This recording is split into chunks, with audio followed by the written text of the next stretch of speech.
Constitucional de la República Dominicana, queremos darles la más cordial bienvenida a este acto inaugural de la 10ª Conferencia Iberoamericana de Justicia Constitucional, cuyo tema central es la normatividad y supremacía jurídica de la Constitución.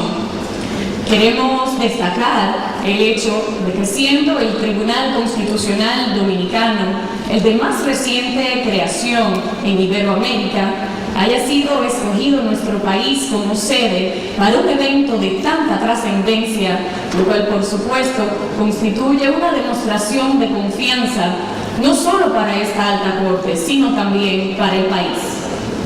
De inmediato honraremos nuestra patria escuchando las gloriosas notas de nuestro himno nacional, para lo cual, para placer nuestro, será intonado por Ninicáfaro.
Puedan retomar sus asientos y de esta manera agradecemos esta patriótica interpretación realizada por Ninicáfaro. Y para dar inicio formal a este acto inaugural de la 10ª Conferencia Iberoamericana de Justicia Constitucional, que integra los tribunales, cortes y salas que imparten justicia constitucional en los países de habla hispana y portuguesa de América y Europa, procederemos de inmediato a la presentación de nuestra mesa de honor. Tenemos el honor de contar con la presencia del excelentísimo señor Presidente Constitucional de la República Dominicana, el licenciado Danilo Medina Sánchez.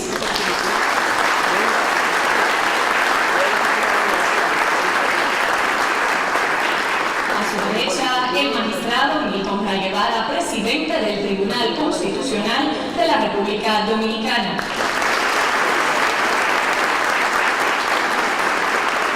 Continuamos con el magistrado Francisco Pérez de los Cobos, presidente del Tribunal Constitucional de España.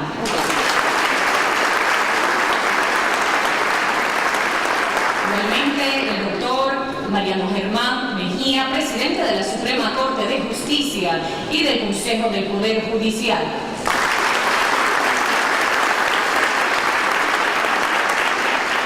Con mucho honor integra también esta mesa de honor en la mañana de hoy el doctor Roberto Salcedo, alcalde del Distrito Nacional.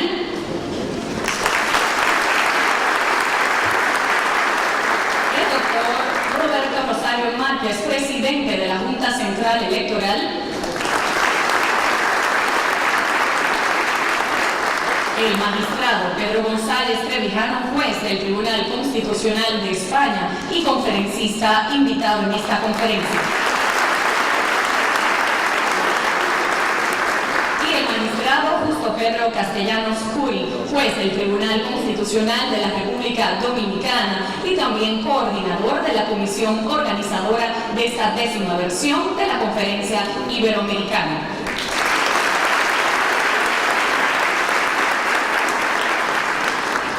Corresponde a continuación externar las salutaciones a los miembros de cada una de las delegaciones participantes en esta importante conferencia. De esta manera tenemos el placer de saludar a cada uno de los componentes de las delegaciones compuestos por los presidentes, magistrados de los tribunales, cortes y salas constitucionales de los países miembros de la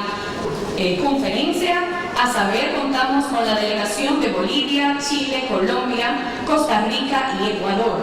De igual manera nos acompañan en esta 10ª conferencia El Salvador, España, Guatemala, Honduras y Nicaragua. Están presentes en calidad de países miembros Panamá, Paraguay, Perú y Portugal. Y finalmente son parte de los participantes Puerto Rico, Uruguay y Venezuela. Y de igual manera, saludamos a los presidentes de la Corte Interamericana de Derechos Humanos y de la Comisión de Venecia, así como al presidente del Consejo Constitucional de Marruecos, que también estarán participando de esta 10ª conferencia en calidad de observadores. Por supuesto, queremos externar unas cordiales salutaciones a los invitados especiales que nos honran con su presencia en esta bella mañana. Por supuesto, Su Excelencia, el Nuncio Apostólico de Su Santidad, Yutadeus Pocoro, decano del Cuerpo Diplomático Acreditado. El Mayor General Manuel Castro Castillo, jefe de la Policía Nacional de la República Dominicana. Monseñor Agripino Núñez Collado, rector de la Pontificia Universidad Católica Madre y Maestra. Igualmente saludamos en esta mañana la presencia de la defensora del pueblo, la doctora Zoila Martínez Guante.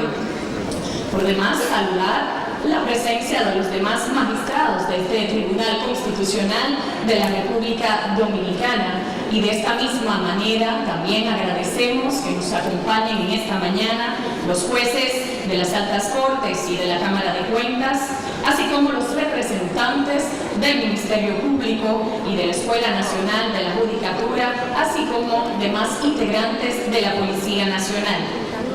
Me place destacar igualmente la presencia de presidentes de partidos políticos y en ese sentido saludamos al ingeniero Miguel Vargas, presidente del Partido Revolucionario Dominicano, así como también al ingeniero Eduardo Estrella, presidente del Partido Dominicano por el Cambio.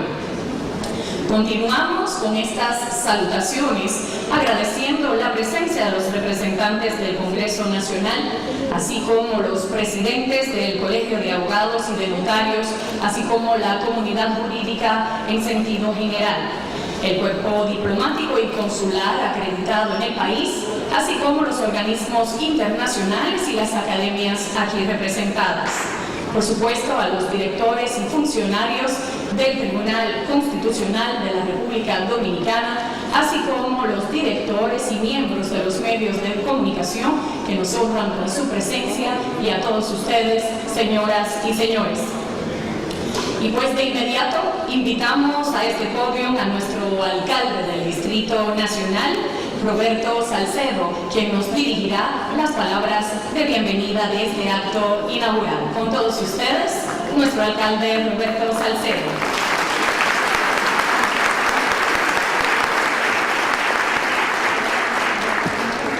Muchas gracias, excelentísimo señor presidente de la República, licenciado Danilo Medina Sánchez, estimado doctor Milton Ray Guevara, presidente del Tribunal Constitucional, estimado presidente de la Suprema Corte de Justicia, doctor Mariano Germán, presidente de la Junta Central Electoral, doctor Roberto Rosario, y con ellos hago extensivo el saludo a la mesa que preside esta maravillosa actividad. De igual manera, permítanme saludar a cada uno de ustedes en esta mañana que promete ser una mañana enriquecedora.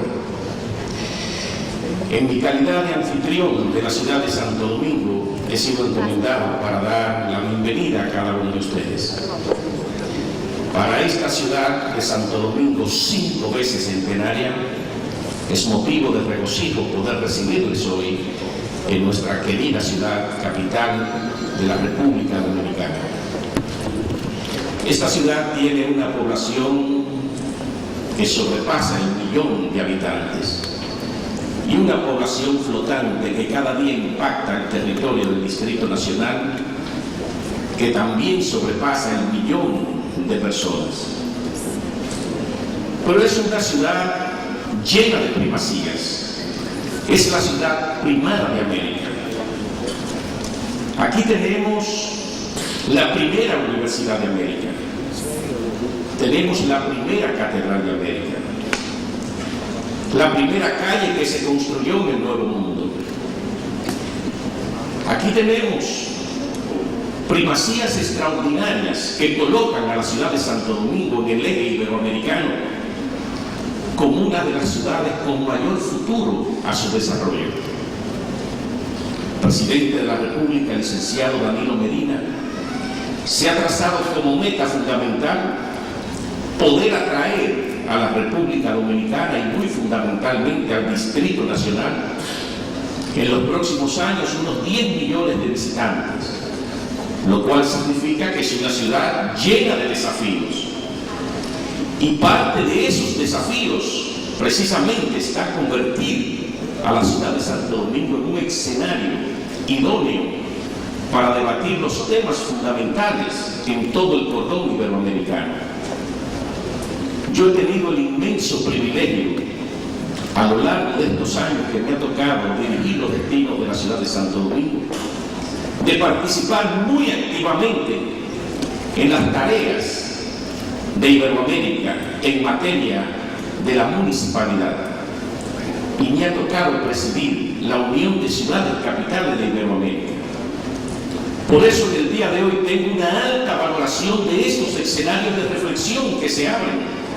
para poder debatir los temas fundamentales. Y no tengo la más mínima duda de que este escenario que se abre en el día de hoy habrá de servir para intercambiar experiencias, para nutrirnos nosotros y ustedes también de esas experiencias que hemos ido acumulando a lo largo de estos años en materia de nuestros tribunales constitucionales. Si bien es cierto que tenemos un tribunal constitucional muy joven, debo sin embargo significar que se ha comportado como un adulto muy responsable. Ha asumido los desafíos de estos tiempos, ha asumido compromiso de alta valoración patria, y por eso, si hacemos una encuesta, si hacemos un inventario de lo que piensa la población del país de nuestro joven Tribunal Constitucional, no tengo la más mínima duda de que esa población tiene una alta valoración de este trabajo, de este maravilloso esfuerzo que se ha venido desarrollando desde nuestro Tribunal Constitucional. Por eso, señor presidente Danilo Medina, señor presidente de nuestro Tribunal Constitucional, hoy abrigamos la esperanza que este maravilloso escenario nos siga arrojando experiencia, nos siga arrojando luz para hacer de la República Dominicana un hábitat mucho más vivible, mucho más solidario y mucho más generoso. Espero que tengan ustedes una feliz estadía en la República Dominicana, una feliz estadía en la ciudad primada de América, y que puedan llevarse el mejor de los recuerdos y la mejor de las experiencias. Muchas gracias y que Dios os bendiga.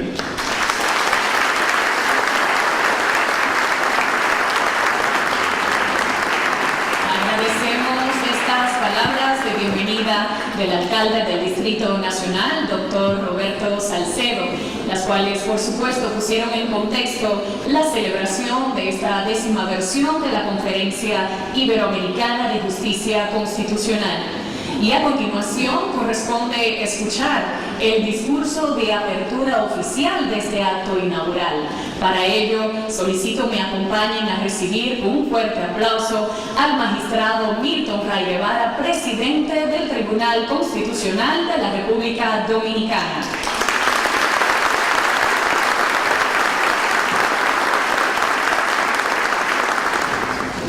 Muy buenos días a todas y a todos. Excelentísimo señor presidente constitucional de la República, licenciado Danilo Medina Sánchez.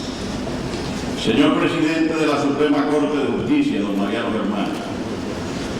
Señor presidente de la Junta Central Electoral, don Roberto Rosario. Distinguido alcalde del Distrito Nacional, don Roberto Salcedo. Distinguido señor presidente del Tribunal Constitucional de España, Francisco Pérez de los Cobos. Magistrado del Tribunal Constitucional de España, don Pedro González Revijano. Magistrado Justo Pedro Castellano, del Tribunal Constitucional Dominicano. Quiero saludar de manera especial a la señora presidenta del Tribunal Constitucional de Chile, la magistrada Marisol Peña Torres, al magistrado Luis Ernesto Vargas Silva, presidente de la Corte Constitucional de Colombia, al magistrado Humberto Antonio Sierra Porto, presidente de la Corte Interamericana de Derechos Humanos, al magistrado Gilbert Armijo Sánchez, presidente de la Sala Constitucional de Costa Rica, al magistrado Florentín Meléndez Padilla, magistrado presidente de la Sala Constitucional de El Salvador, al magistrado Hugo Pérez Aguilera, presidente de la Corte de Constitucionalidad de Guatemala, a la magistrada Silvia Santos Moncada, presidenta de la Sala Constitucional de Honduras, al magistrado Francisco Rosales Argüello, presidente de la Sala Constitucional de Nicaragua, al magistrado don Óscar Urbiola, presidente del Tribunal Constitucional de Perú, al magistrado Joaquín de Sousa Ribeiro, magistrado presidente del Tribunal Constitucional de Portugal, al magistrado Mohamed Al-Shegui, presidente del Consejo Constitucional de Marruecos, a don Gianni Luquicio, presidente de la Comisión de Venecia, a Snoop Dur, presidente de la Conferencia Mundial de Justicia. Y quiero saludar la presencia de los distinguidos embajadores del cuerpo diplomático acreditado en la República Dominicana, miembros del cuerpo consular, por la generosidad de su presencia, a las distinguidas personalidades dominicanas, presidentes de partidos políticos, al ex vicepresidente de la República, el gran jurista y laboralista, don Rafael Alburquerque, legisladores, jueces de la Suprema Corte de Justicia, del Tribunal Superior Electoral,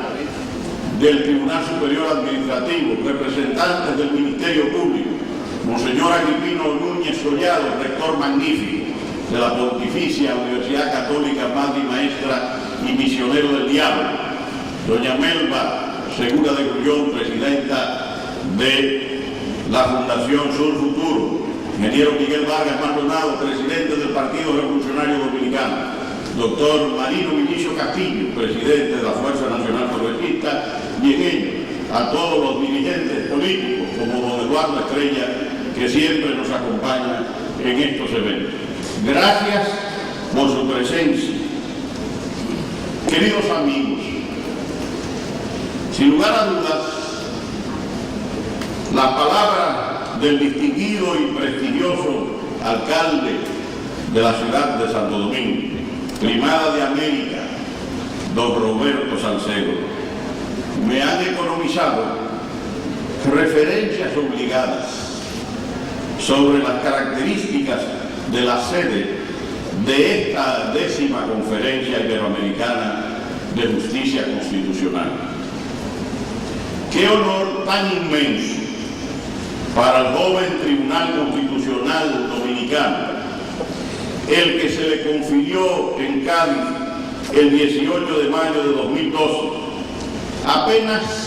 con 5 meses de existencia, cuando se le asignó la sede de la conferencia a la República Dominicana, en ocasión de la conmemoración del bicentenario de la Constitución Liberal de Cádiz de 1812,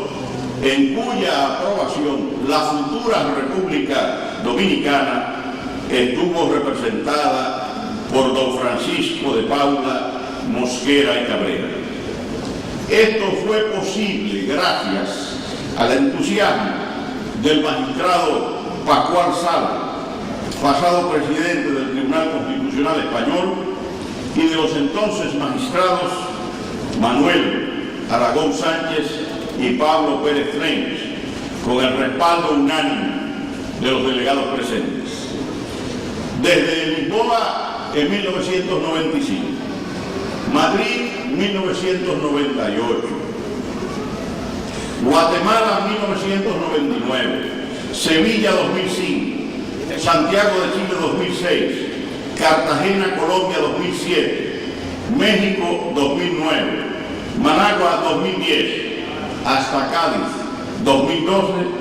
los tribunales constitucionales iberoamericanos han establecido un espacio de reflexión, de intercambio de experiencias, de comunión de ideales y de reafirmación de propósitos. En Cádiz, el tema tratado fue presidencialismo y parlamentarismo en la jurisprudencia constitucional. En el oratorio San Felipe de Neri, con la presencia del ilustre príncipe de Asturias, en el epicentro, en el mismo lugar en que se aprobó la primera Carta Magna Española, denominada de la Pepa, el 19 de marzo de 1812, se dio paso a la 9ª conferencia en un ambiente de renovado optimismo en el manifiesto destino democrático de Iberoamérica. Hoy, con la gratísima presencia del excelentísimo señor presidente de la República,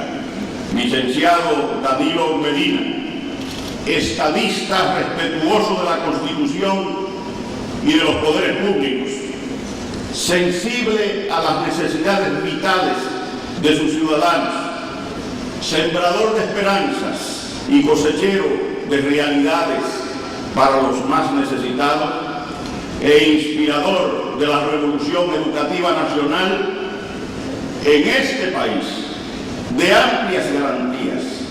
de tolerancia y absoluta libertad de expresión, damos inicio a esta 10ª conferencia, honrada con la presencia de 14 presidentes de tribunales constitucionales y de numerosos jueces de la jurisdicción constitucional iberoamericana. Desde aquí, tierra en que se elevó la primera manifestación por el respeto de los derechos humanos, específicamente de los aborígenes, en el sermón de Adviento, pronunciado por Fray Antón de Montesinos el 21 de diciembre de 1511. Todavía en el corazón de la historia se eleva la expresión ego vox clamantis in deserto, como grito individual y trascendente en el reclamo de una dignidad humana compartida por todos los seres humanos. Fue además desde esta tierra donde se inició el proceso de evangelización de América, difundiendo la buena nueva de un Dios de amor y de justicia que creó al hombre y a la mujer a su imagen y semejanza. En esta oportunidad, el tema que nos reúne es normatividad y supremacía jurídica de la Constitución. Se ha dicho que, abro comillas, una Constitución latinoamericana promedio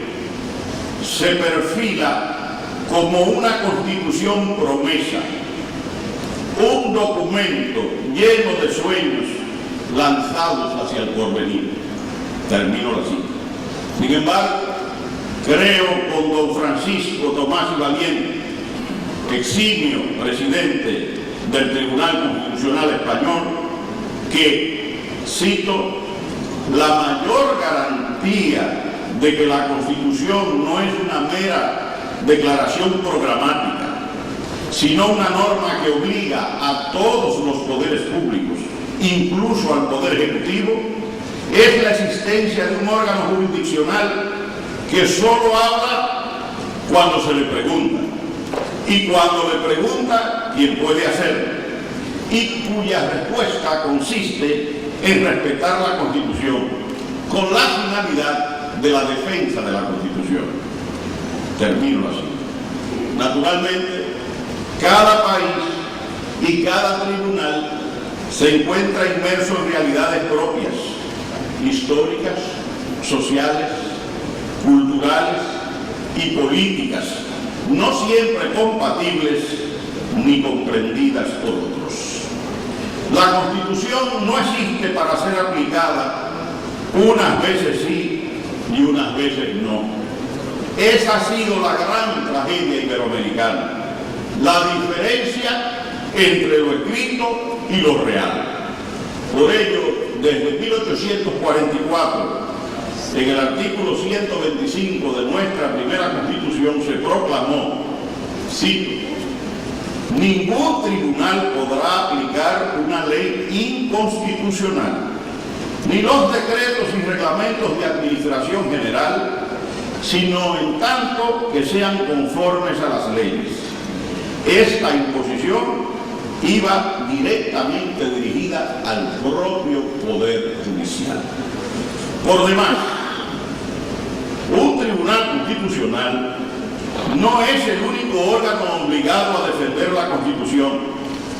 ni la vía jurisdiccional el único camino para su defensa. En el caso dominicano, también en su primera Constitución, en el artículo 35, se consagra, cito, no podrá hacerse ninguna ley contraria a la letra ni al espíritu de la Constitución. En caso de duda, el texto de la Constitución debe siempre prevalecer. Este límite era impuesto al Poder Legislativo. En el caso de todos los poderes públicos y de los ciudadanos, el principio de la supremacía de la Constitución es retomado con absoluta rotundidad en el artículo 6 de la consensuada y modélica Constitución del 26 de enero de 2010, que reza, cito, todas las personas y los órganos que ejercen potestades públicas están sujetos a la Constitución, norma suprema y fundamento del ordenamiento jurídico del Estado. Son nulos de pleno derecho toda ley, decreto, resolución, reglamento o actos contrarios a esta Constitución. Cierro la cita. A esta disposición no escapa el Tribunal Constitucional, surgido al amparo de una Constitución pactada que busca sentar las bases de una revolución democrática. Es fácil, en consecuencia, apreciar la inmensa relevancia para todos los participantes del tema que nos ocupará en esta 10ª conferencia. En el primer cuarto del siglo XXI, parecería que el respeto a la Constitución, a sus principios y valores, es aceptado por todos. Luciría lejana la época de los golpes de Estado, de las intervenciones extranjeras y de las intentonas cuartelarias. Nuestro país dio el ejemplo de lo que he denominado la más hermosa gesta revolucionaria de América, cuando el 24 de abril de 1965, mujeres y hombres dominicanos, con las armas en las manos, reclamaron el retorno al poder del derrocado presidente constitucional, profesor Juan Bosch, y la vigencia de nuevo de la Constitución Social del 29 de abril de 1963. La Constitución y su respeto se convirtieron entonces, y desde entonces, en el formidable estímulo para el combate por un Estado democrático de derecho. Superado el siglo XX, nuevas alamedas democráticas se han abierto y todavía en la raíz profunda del sentimiento latinoamericano laten inalterables los principios cardinales de la no intervención y la soberanía nacional, frenos ideológicos, valladares éticos para enfrentar aventuras y atropellos contra nuestras naciones. Definitivamente, nuestros pueblos quieren que la Constitución deje de ser un simple documento político que establezca los derechos fundamentales, la organización de los poderes públicos, los mecanismos de reforma constitucional y se convierta en una norma con valor jurídico, eficacia práctica aplicable de manera directa y referente obligatorio para determinar la validez de las demás normas jurídicas y actos de los poderes públicos. Quieren las ciudadanas y ciudadanos una Constitución viviente. Parafraseando al padre de la patria dominicana, Juan Pablo Duarte, la Constitución debe ser entonces la regla general y suprema a la que deben acomodar todos sus actos, así los gobernados, así los gobernantes. Magistrados presidentes de tribunales constitucionales y de salas constitucionales, jueces de Iberoamérica, jueces del Tribunal Constitucional Dominicano, jueces del Poder Judicial Dominicano. Para todos, una sincera bienvenida a este acto. Y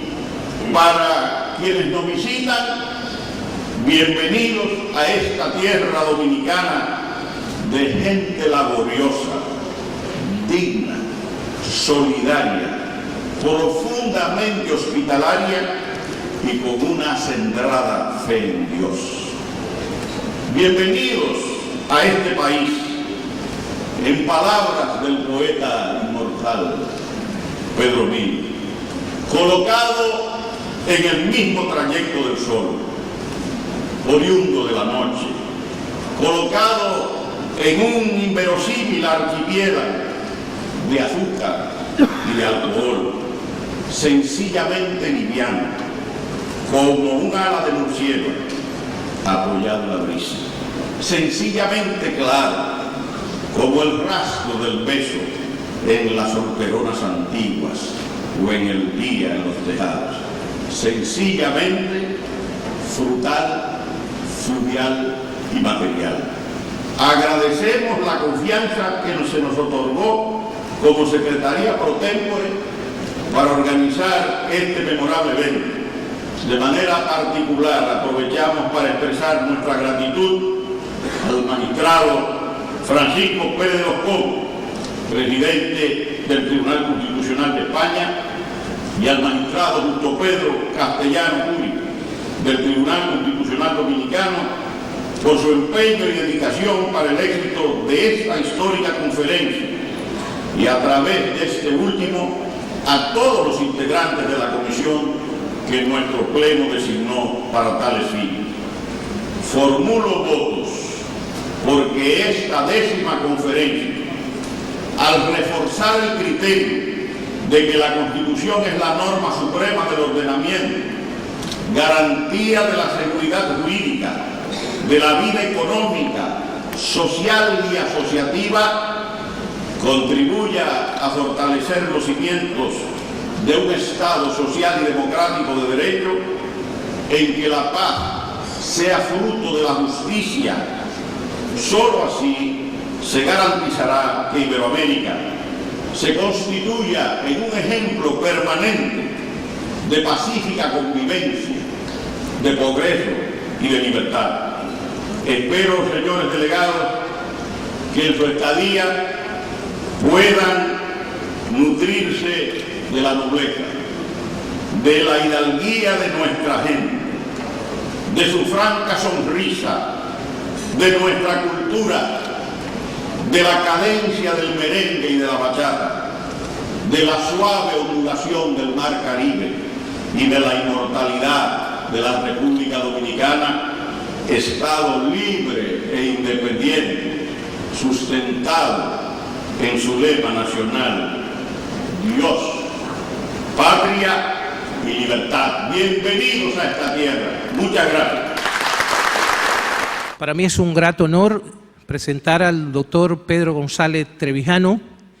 quien para nosotros, los dominicanos, y sé que para toda Iberoamérica, no necesita presentación. Como saben ustedes, es un reputado académico español y en la actualidad es miembro del Tribunal Constitucional de esta gran madre patria.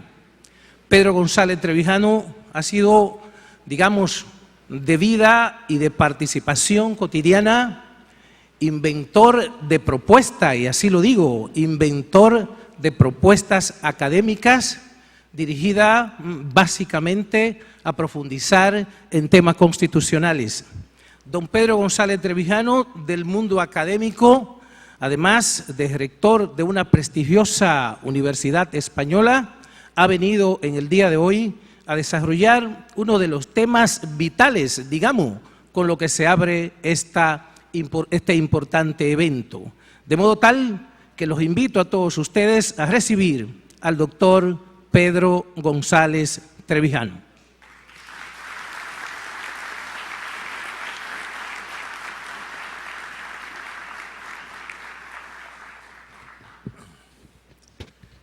Muy buenos días a todos ustedes.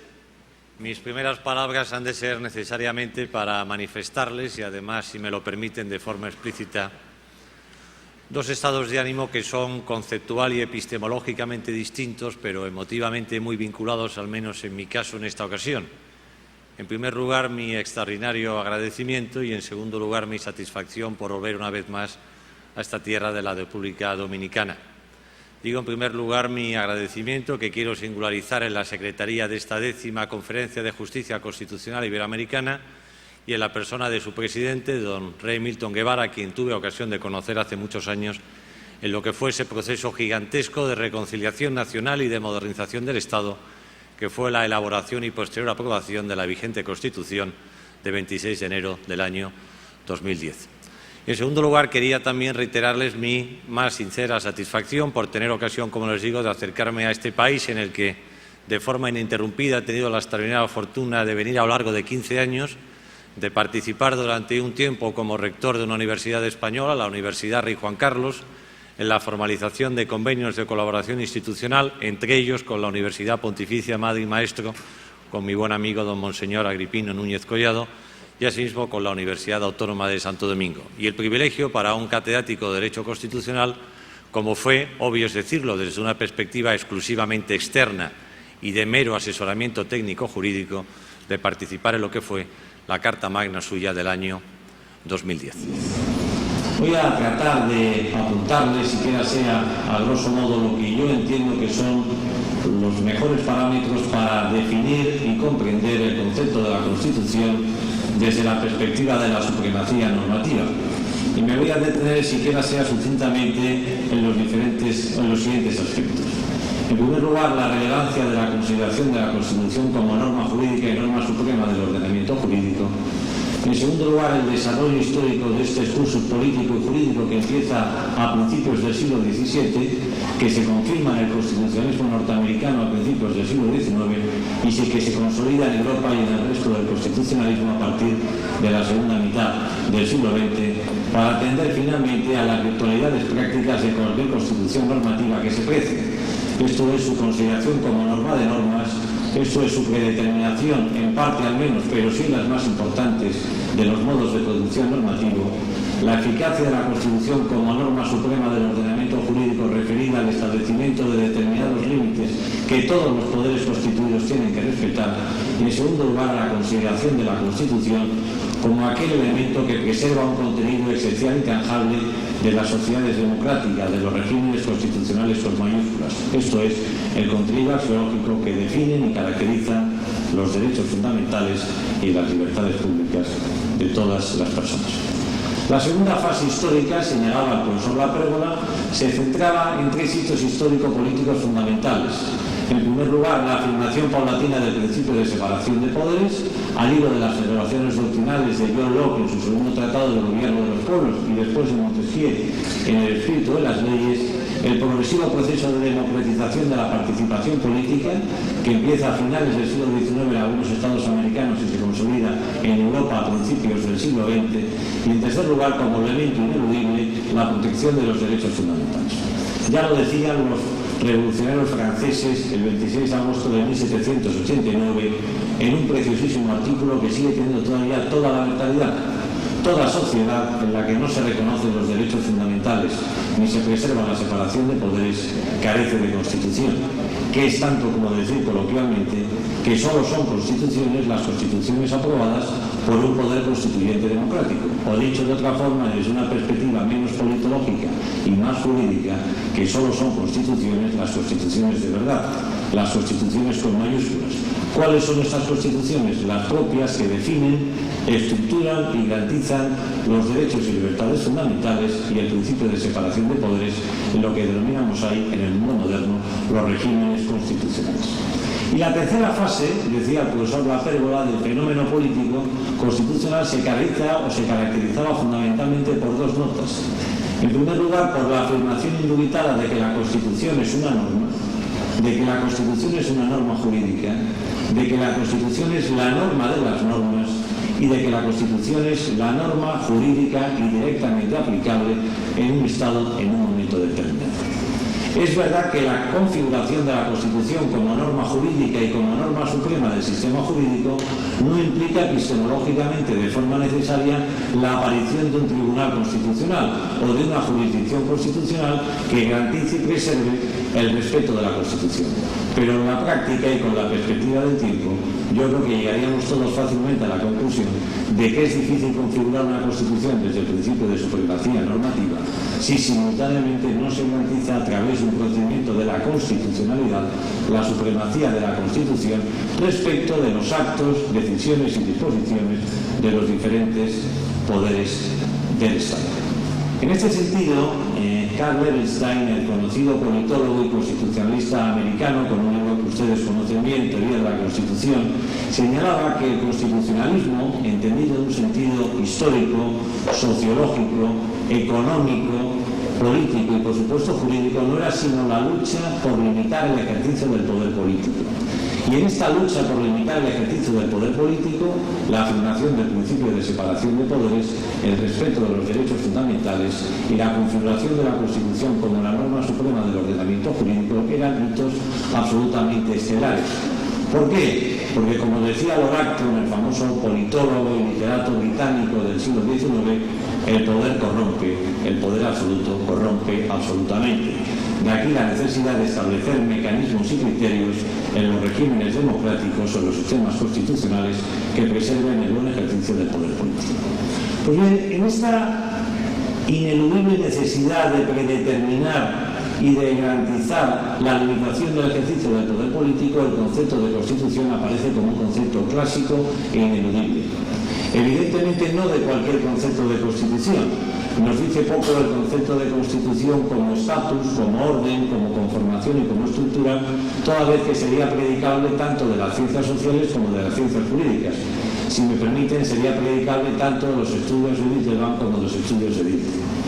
Tampoco es que nos diga mucho cuando se señala que en las constituciones se establecen las organizaciones administrativas y las disposiciones legislativas más básicas. Es verdad que se aporta una apariencia de legalidad, pero es también cierto que la estructura de la constitucionalidad, tal y como se entiende en la actualidad, sigue siendo todavía muy desvanecida. Será un salto cualitativo más importante cuando se construye, sobre todo a partir del siglo XIX, sobre todo a principios del siglo XX, las dos concepciones clásicas que definen el concepto de Constitución en sentido actual, el concepto de Constitución en sentido formal y el concepto de Constitución en sentido material. Esto es la consideración de la Constitución como aquel conjunto normativo al que el poder constituyente le atribuye la máxima jerarquía en la estructura de las fuentes, lo que denominamos Constitución formal, o bien Constitución material, que no hay que confundir, como ustedes saben mejor que yo, por la idea de constitución en sentido material que desjuridifica el concepto de constitución, como es el caso de Mortati, y que se refiere a la estructura de la organización administrativa del Estado, al ejercicio de los modos de producción normativa y, lo que es más importante, al respecto de las relaciones entre gobernantes y entre gobernados, de los principios primero de la legalidad y después de la constitucionalidad. Y llegaremos por último al que es el concepto clásico o el concepto básico en la defensa de la Constitución como norma suprema o como norma máxima del ordenamiento jurídico. Esto es, a la concepción tradicionalmente elaborada por Kelsen en su teoría pura del derecho. La Constitución es la norma normorum, la Constitución es la norma de las normas, la Constitución es en la que se asienta el resto y predicamento de juridicidad del resto de las normas que integran un sistema jurídico. Este es un salto cualitativo gigantesco que se elabora desde la perspectiva del derecho constitucional en los primeros años del siglo XIX y que bebe directamente en las fuentes del constitucionalismo británico de principios del siglo XVII, en la idea de leyes fundamentales del derecho constitucional alemán y, por supuesto, de la grandiosa y genial construcción a principios del siglo XIX del juez Marshall en la famosa sentencia Marbury contra Madison del año 1801. Segunda consideración que les quería resaltar. Normalmente en el ámbito del derecho constitucional, de la teoría de la Constitución y de la ciencia política se utilizan como categorías interdependientes, categorías que son similares pero que no son iguales. No es lo mismo hablar de la supralegalidad que hablar de la supremacía. No es lo mismo hablar de la supralegalidad que hablar de la rigidez constitucional. No es lo mismo hablar de la supralegalidad constitucional que el concepto de constitución entendido como norma de las normas. Si fuésemos exactos en la utilización terminológica, creo que deberíamos asumir, en primer lugar, que el concepto de supremacía es un concepto de índole esencialmente política,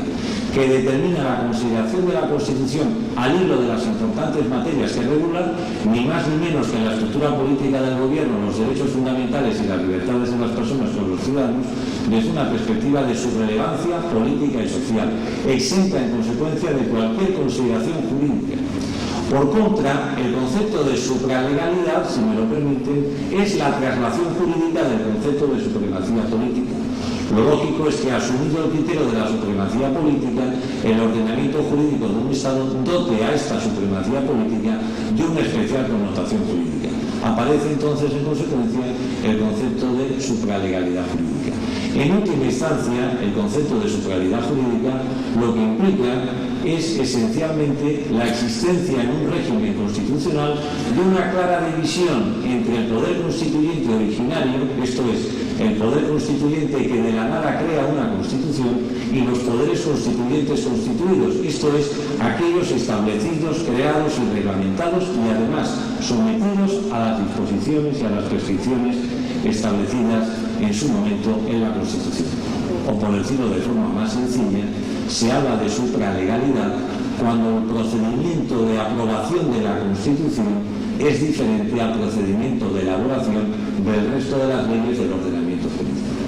Por contra, el concepto de rigidez constitucional, que va simultáneamente anulado al concepto de supralegalidad, no es sino la consecuencia de esa distinción entre poderes constituyentes y constituidos, de suerte que la Constitución no se puede reformar por el mismo mecanismo que por el que se reforman las leyes ordinarias,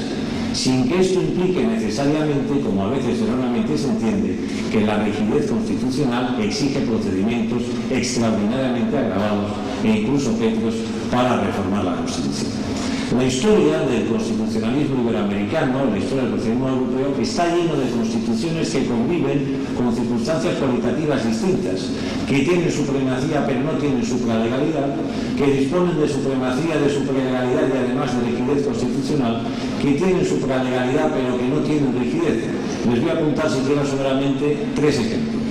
Por ejemplo, la Constitución Española de 1834, el denominado Estatuto Real, era una constitución que disfrutaba de supremacía política, pero no una constitución que tenía supralegalidad, o si queremos, supremacía normativa. ¿Por qué? Porque se podía modificar por el mismo procedimiento que cualquier legislación ordinaria. En cambio, la siguiente de las constituciones españolas, la de 1837, sí que obligaba a reformar la Constitución de acuerdo con un criterio distinto.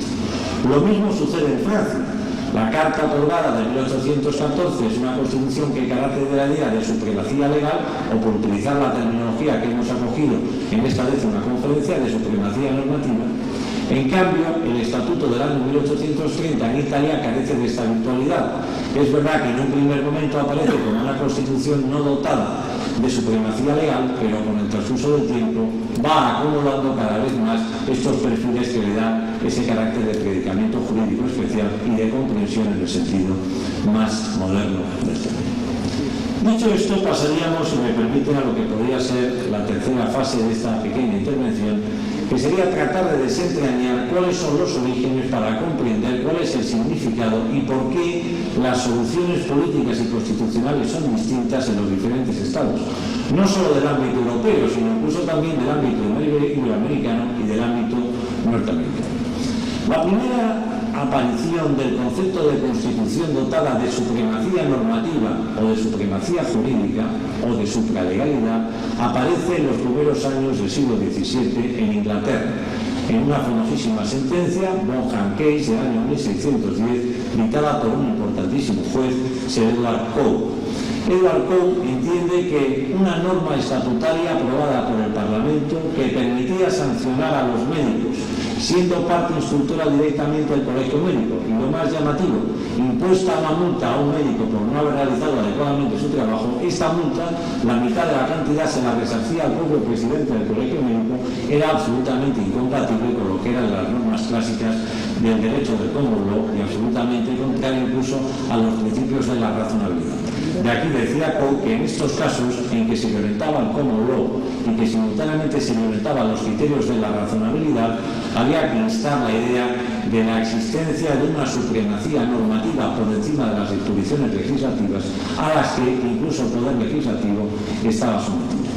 Esta idea, como ustedes saben, prácticamente desaparecerá en Gran Bretaña como consecuencia de tres circunstancias. En primer lugar, la aparición histórica del Parlamento Largo de 1620 a 1629. En segundo lugar, la falta de distinción entre poderes constituyentes y poderes constituidos, lo que implica, como última conclusión, que el concepto de supremacía normativa desaparece de la historia del constitucionalismo británico. Y no es en consecuencia tanto cierto esta frase que ustedes habrán escuchado recurrentemente de que el Parlamento británico lo puede todo menos convertir un hombre en mujer.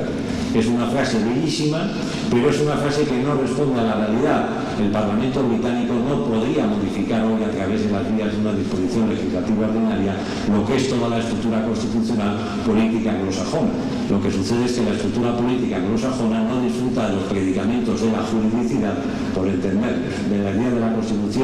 como norma jurídica suprema del ordenamiento jurídico tal y como la conocemos en España. El segundo ámbito en el que aparece por primera vez la idea de la supremacía normativa de la Constitución es en Alemania, fundamentalmente al hilo de los siglos XVII y XVIII, y vinculado fundamentalmente a una idea que ustedes conocen bien, que es la idea de las leyes fundamentales, estudiadas de forma magistral a principios del siglo pasado por dos autores, por Maurice Aubry en sus principios de derecho político y de derecho constitucional, y por un autor asimismo tan significativo y tan importante como fue Rossi en su derecho constitucional comparado. Se parte en Alemania y en Centro Europa en aquellos años de que existen determinadas materias que ni siquiera el poder absoluto y omnímodo del rey, incluso con la connivencia del Parlamento, puede desfigurar o puede violentar. Estas ideas estructurales garantizan sustancialmente, primero, regímenes de derecho privado, fundamentalmente en lo que se refiere a los modos de adquirir la propiedad. En un segundo momento, afecta esencialmente a la estructura de las relaciones entre gobernantes y gobernados y específicamente a la protección de dos derechos. El primero, la libertad personal, y el segundo, la posibilidad de expresar a través de la libertad de expresión, nunca mejor dicho, las diferentes opiniones. Pero esta idea de las leyes fundamentales, que es verdad que aparece frente al omnímodo poder soberano de aquellos años, piensen ustedes que estamos en los años de las monarquías absolutas, es una idea de leyes fundamentales muy debilitada, toda vez que no solamente de jure, sino sobre todo de facto, el poder omnímodo del rey, en connivencia no con el Parlamento, en la práctica es capaz capaz de introducirse en la mayoría de los procedimientos de carácter civil o de carácter constitucional. Se invoca en ocasiones por los autores que lo defienden la idea de pacta sunt servanda, pero habitualmente se violan y no se respetan de forma satisfactoria. Poco importa, en consecuencia, grandes argumentaciones grandilocuentes de algunos de los más resaltados juristas o politólogos de la época. Por ejemplo, el propio Rousseau decía: las leyes fundamentales no se pueden nunca modificar salvo por la decisión unánime de los ciudadanos. El propio Sieyès, en ese tercer estado, señalaba que las leyes fundamentales, los contenidos de las leyes fundamentales, solo se podían modificar por obra directa del poder constituyente. E incluso Kant, en sus principios sobre la paz, afirma que el contenido de las leyes fundamentales de los ciudadanos afecta ni más ni menos que a la naturaleza perpetua del pacto entre gobernantes y gobernados. En Francia las cosas suceden, como ustedes saben, de forma históricamente muy distintas. La desaparición del rey hace que se busque un nuevo centro de imputación jurídico-político, que es la nación, y la nación, elegida por representantes libremente elegidos, aprueba lo que es la máxima configuración del derecho constitucional francés a finales del siglo XVIII. La ley, en la concepción rousseauiana, como expresión máxima de la voluntad popular. Si la ley es la expresión máxima de la voluntad popular, en la concepción política y constitucional francesa revolucionaria de finales del siglo XVIII y de comienzos del siglo XIX, es una contradictio in terminis la posibilidad de que se pueda enjuiciar externamente al Parlamento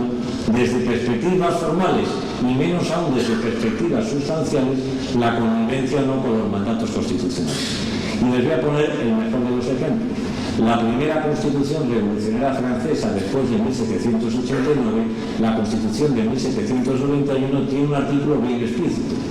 No cabe la posibilidad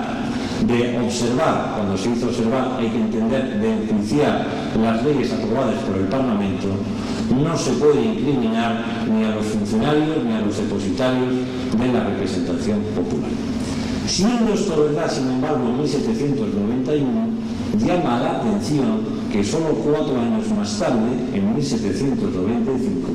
al hilo de los debates constituyentes, ni más ni menos que Sieyès argumentase que si la Constitución era la norma de las normas, un código normativo de obligado cumplimiento para todos y en cualquier circunstancia, debería aprobarse la configuración de un árbitro que de facto, y no solamente debe preservarse, tutelase y garantizase la Constitución. Un gran defecto, decía Sieyès, que todavía no estaba resuelto y que apuntaba a su necesidad en lo que fue la elaboración de la Constitución de 1795. Sea como fuera, lo cierto es que esta idea insita de la ley como expresión de la voluntad popular ha hecho muy difícil, hasta de tiempo reciente, el que tanto, en un primer momento, aunque eran más cuestiones de legalidad ordinaria por parte del Consejo de Estado francés, pero fundamentalmente en los últimos años por parte del Consejo Constitucional francés, el que no se pueda predicar un control de la constitucionalidad de las leyes, tal y como lo entendemos hoy en la práctica totalidad de Estados europeos, tal y como lo entendemos hoy en el constitucionalismo norteamericano y tal y como lo entendemos hoy en el constitucionalismo de los Estados de América del Sur, con independencia de que el ejercicio de la potestad del control de la constitucionalidad se encomiende a un órgano constitucional específico o a una sala o salas de la Corte Suprema de Justicia. El cambio, como les decía, sustancialmente importante se produce en el constitucionalismo norteamericano, que produce, como decía el profesor García Rentería, un salto cualitativo gigantesco respecto a lo que había sucedido en Inglaterra a principios del siglo XVII, respecto a lo que había acontecido en Alemania en los siglos XVI y XVII, y por supuesto de lo que había sucedido unos años antes en el constitucionalismo francés. La Declaración de Independencia Americana del 4 de julio de 1776, como ustedes saben, elaborada mayoritariamente por la pluma de que luego fue un tercer presidente norteamericano, Thomas Jefferson, empieza con una afirmación absolutamente novedosa: nosotros, el pueblo de los Estados Unidos. Implica en consecuencia que la afirmación de la solvencia de la idea de la independencia norteamericana ya no se sustenta en las leyes inglesas, ya no se sustenta ni siquiera en los principios inmutables de lo que se llama el justnaturalismo racionalista que se asienta a lo largo de los siglos XVII y XVIII en Europa con interlocutores tan sobresalientes como Wolff, como Grocio, como Pufendorf. Implica ni más ni menos la afirmación de un principio democrático que establece la posibilidad de organizarse jurídica y políticamente de forma soberana.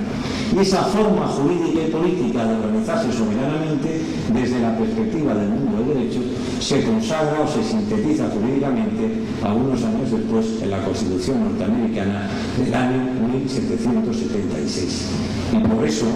no es una casualidad, casi nunca lo es en los fenómenos históricos constitucionales, que nada más aprobarse la Constitución norteamericana hay un mandato explícito al legislativo, que también está sometido a la Constitución, en la que se le dice: legislativo, cuando usted desee enmendar la Constitución norteamericana vigente, lo que ustedes saben se denomina mejor que yo enmiendas constitucionales, usted no puede vulnerar algunos derechos básicos, como la libertad de expresión o el derecho de reunión. ¿Por qué? Porque son derechos intangibles en la medida en que están protegidos en la norma de las normas, que es la Constitución norteamericana. Esta idea sería retomada algunos años después por Alexander Hamilton, que en 1788 señala la necesidad de preservar siempre el principio de jerarquía normativa. De suerte, dice Hamilton, que cuando se produce una contradicción entre una norma jurídica inferior y una norma jurídica superior, desde la perspectiva de la validez del ordenamiento jurídico, habrá que primar siempre la aplicación de la norma jurídica superior y declarar en cambio la inconstitucionalidad o la nulidad de la disposición legislativa interior. Y dice Hamilton, si la norma fundamental y la ley básica es la de la Constitución, tenemos que llegar a la conclusión del geologismo de que cuando se produce una contradicción entre una Constitución y una ley, se debe afirmar en primer lugar la supremacía de la Constitución y en segundo lugar expulsar del ordenamiento jurídico aquella ley que por razones formales o mayoritariamente sustanciales contradigan algunos preceptos o algunas prescripciones contenidas en el texto de la Constitución. Esta idea de Hamilton no es una idea que aparece de la nada, sino que es una idea que se encuentra también en la mentalidad de los primeros colonos norteamericanos. Es esa idea de Covenant, incluso en el propio barco, en el Mayflower, que después se recoge en las Fundamental Orders y también en las Characters, que de alguna forma vienen a definir todo este sustrato político que aparece en la Declaración de Independencia, que se sintetiza jurídicamente en la aprobación de la Constitución y que se desarrolla luego mayoritariamente, como saben ustedes, al hilo de la gigantesca obra legislativa y doctrinal que fueron las apariciones del federalista en aquellos primeros años de la forja de los Estados Unidos como un Estado moderno. Sin embargo, el salto cualitativo, o si me permiten, el salto gigantesco, se produce a principios del siglo XIX en Estados Unidos con esta sentencia que de alguna forma es una sentencia de referencia para todos los que nos dedicamos al derecho público, especialmente al derecho constitucional y de forma más específica a lo que es la justicia constitucional. Es la sentencia del presidente del Tribunal Supremo norteamericano, el juez Marshall, la sentencia Marbury contra Madison del año 1801. Como ustedes recuerdan bien, el Partido Republicano gana las elecciones en noviembre del año 1800. Sin embargo, entre noviembre de 1800 y los primeros meses del año 1801, hasta que toma posesión el nuevo gobierno republicano, se produce un intervalo de tiempo en el que el presidente saliente, el presidente Adams, intenta hacer dos cosas desde el ámbito jurídico fundamentalmente. Piensen que Adams, lo sabe bien, era un abogado, era un jurista de ejercicio práctico. Primero, tratar en cualquier caso de mantener al juez Marshall en la presidencia del Tribunal Supremo. Y en segundo lugar, y antes de hacer la transmisión del poder político, libra 42 mandamientos en los que se designan jueces de paz que quedan en el despacho del anterior secretario de Estado saliente. Cuando llega el nuevo secretario de Estado entrante, como les digo, de parte del Partido Republicano, que es Madison,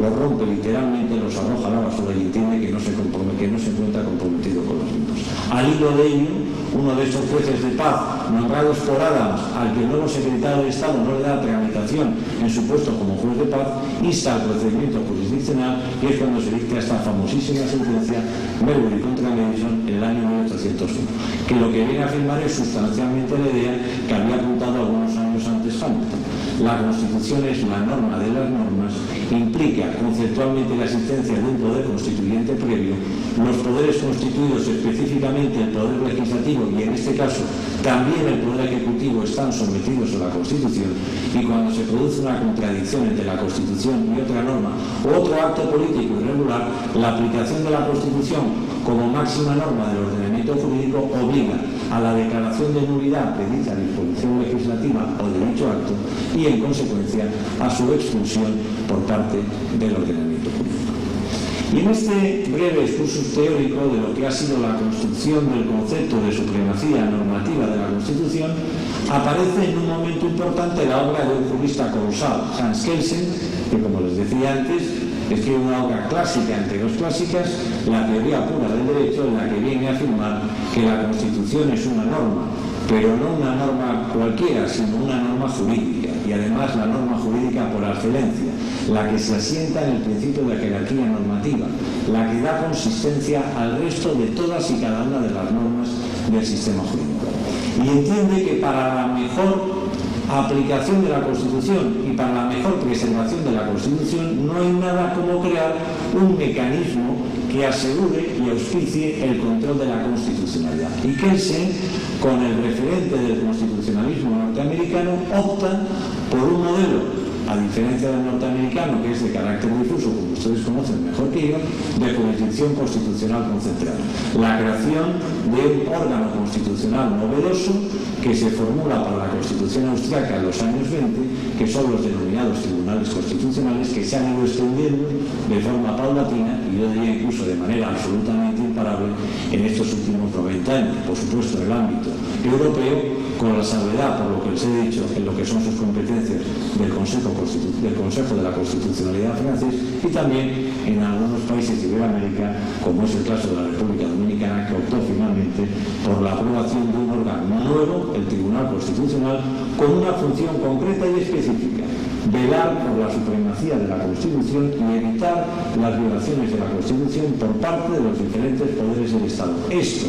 Todos estos poderes constituidos y en consecuencia sometidos a la Constitución, obra del poder constituyente originario, aquel que en su momento aprobó, en el caso dominicano, la Constitución en el año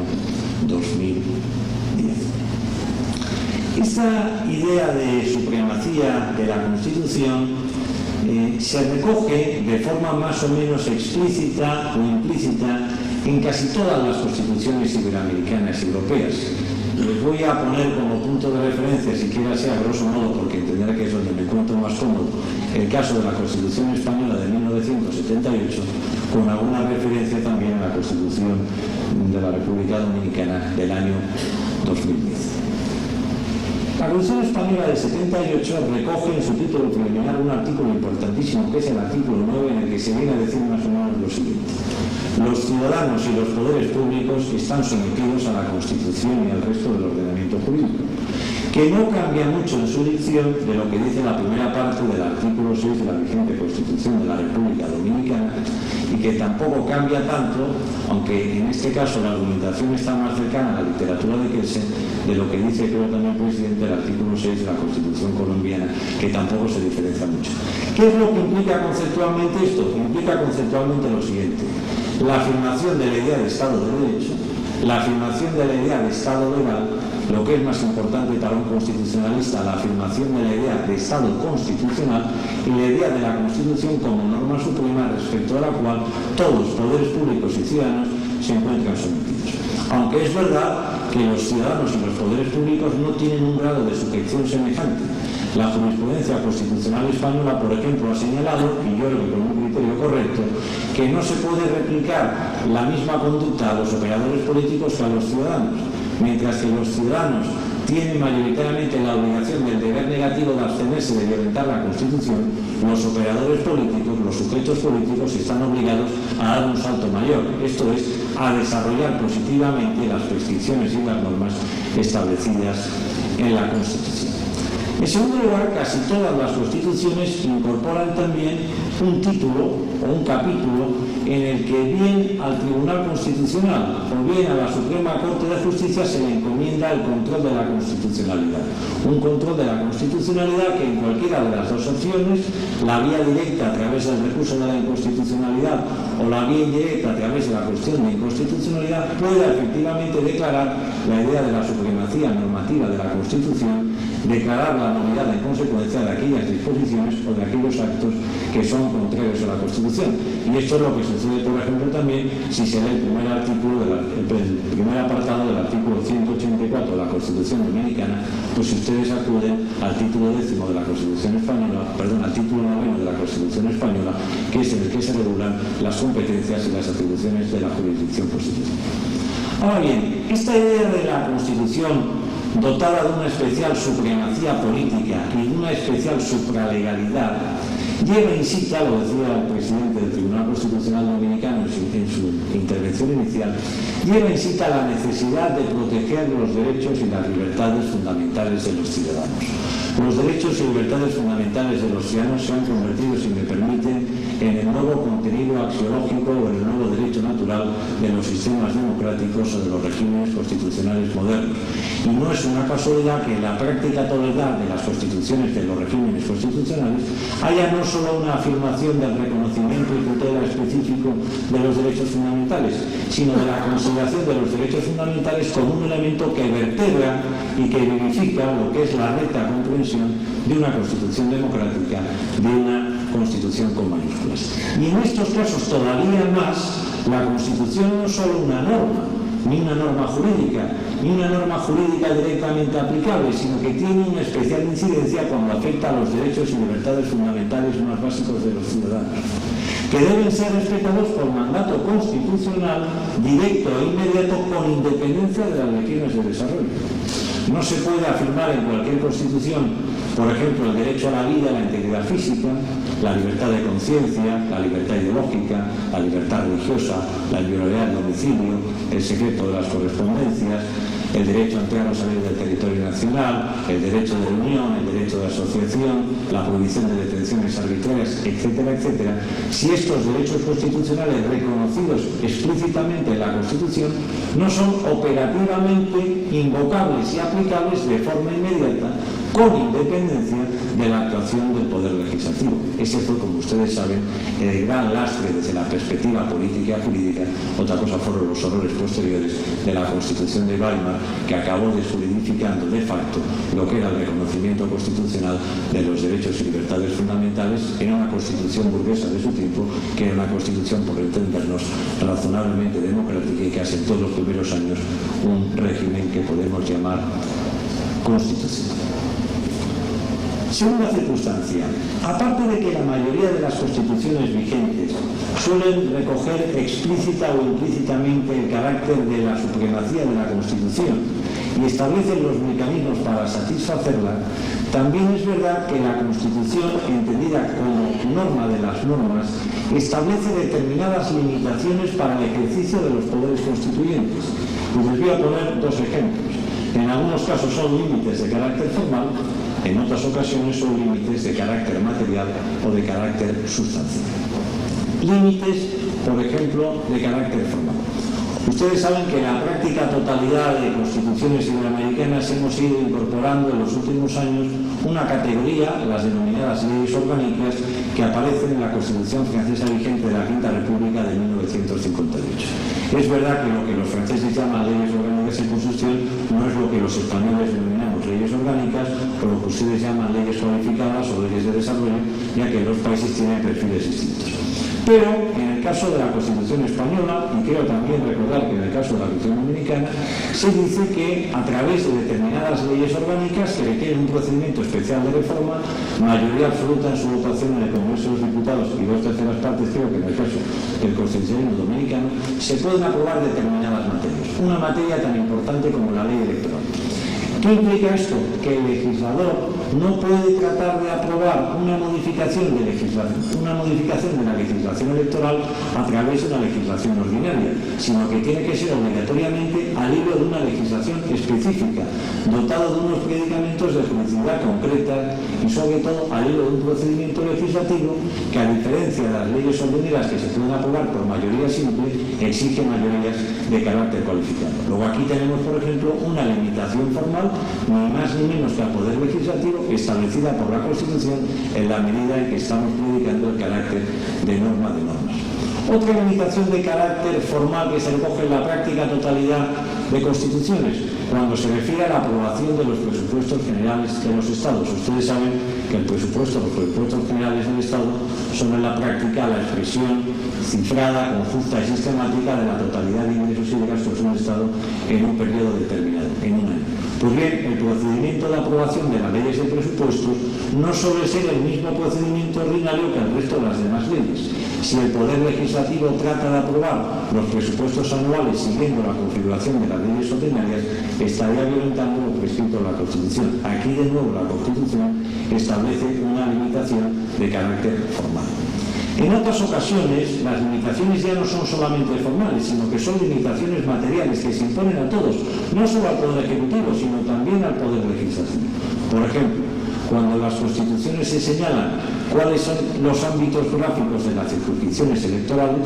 por ejemplo, la provincia en el caso de España, es evidente que el legislador ordinario no puede modificar el ámbito en el que se produce una elección de forma libre, porque contravendría directamente lo que establecen los preceptos de la Constitución. O si en la Constitución se dice, como se dice bien, o se interpreta cuando no se dice, que no caben las torturas ni los tratos degradantes, evidentemente no se puede aprobar ninguna disposición legislativa, aunque sea por la mayoría cualificada más relevante, cuando efectivamente se están violentando estos contenidos que podemos denominar contenidos intangibles de la Constitución. Obvio es decirlo, y ustedes lo saben, el nivel de concreción de las limitaciones no es lo mismo en unas materias que en otras. La Constitución suele prestar más atención a aquellas materias que son, stricto sensu, materias de carácter político constitucional, y suele dejar, en cambio, suele obligar, solamente suele afirmar los principios generales en aquellas otras materias que son desarrolladas en otros ámbitos del derecho, derecho civil, derecho mercantil o derecho penal. Les voy a poner, por visualizarlo, dos ejemplos. Casi todas las constituciones, con independencia de la legislación de desarrollo, establecen cuáles son las grandes decisiones electorales. Esto es, cuál es la circunscripción electoral, cuáles son las causas de inelegibilidad e incompatibilidad de diputados o de senadores,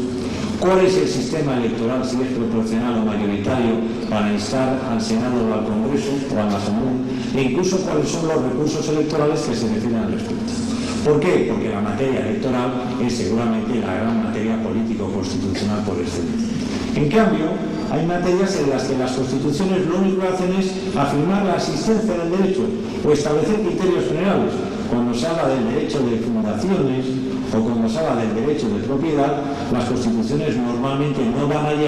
más allá de reconocer el derecho, establecer hoy la función pública, pero lo que es el desarrollo legislativo se dedica a los ámbitos del derecho ordinario o de la legislación ordinaria. ¿Por qué? Porque, como decía, me parece que lo señalaba al principio de la exposición, como decía Rossi, el famoso politólogo del siglo XIX, la Constitución en estas materias es un poco la que fija los teses apit, esto es, lo que son los principios de los capítulos que después, posteriormente, son desarrollados en el ámbito de las diferentes ramas del ordenamiento jurídico.